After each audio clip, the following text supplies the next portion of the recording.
I think a lot of people believe we found a bottom. I question it just because we don't have a very active transaction market. It's very muted on the transaction side.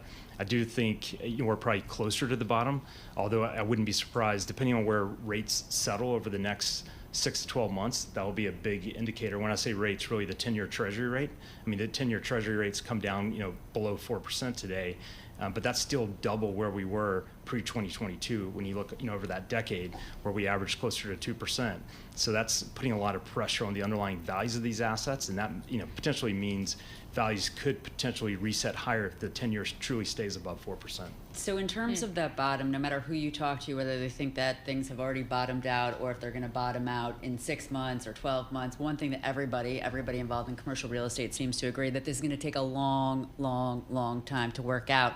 Do you agree? And if you do, how long is it? Are we looking at a couple of years just scuttling along the bottom of, and why is everything so logjammed? When does it break up? Yeah, so I'm a big believer that we're going to have it's been sluggish over the last couple of years. So starting, going back to the end of the first quarter of 2022 till now for commercial real estate, it's been a very sluggish period. And I think we're going to continue to have that, unfortunately, that sluggish period for commercial real estate over the next several years. And it's just going to take time as these loans are maturing, asset values continue to sort of, recalibrate, or really ownership groups have to recalibrate to where the new interest cost is. Mm-hmm. So it's just going to take time to get through this slug. Well, that's what I'm really interested in, because let's just say we get 75 basis points of cuts this year, sure, right? As the swaps market are now pricing in. How immediately does that affect what you see?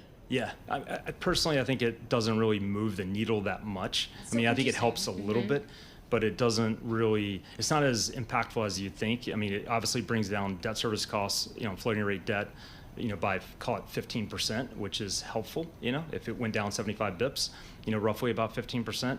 But your interest costs, if you think about it pre-2022, you're still up, call it 17x, because, you're next to zero, right? Like what people are paying off of SOFR, and now all of a sudden, you move down 75 bips, it's not going to be, probably as helpful, So going a little bit more macro, I know that about 30% of your portfolio on the equity side, hotels, mid-level hotels, you own, I think, 90 of them or so, although some of that might be credit.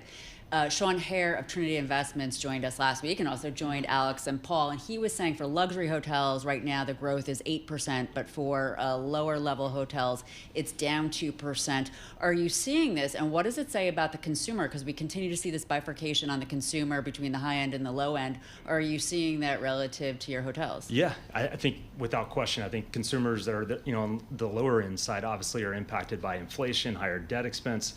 The luxury segment hasn't been as impacted, and that's because that consumer has held up much better this time around. I do believe when you look at our portfolio, we're in the mid segment, and so we have a lot of select service hotels that are like Marriott, Hilton branded assets, and those hotels are continuing to have positive RevPAR growth. So we're up about 3% year to date, but you're definitely seeing occupancy slow down. RevPAR is... I know. Okay. Revenue right. per available room. That's right. I was going to show off to Alex and Abigail.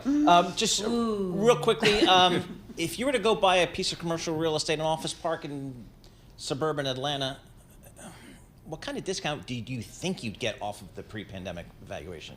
It really depends on the asset. Because it's only 70% out. I've seen this property 1,000 times in 1,000 towns.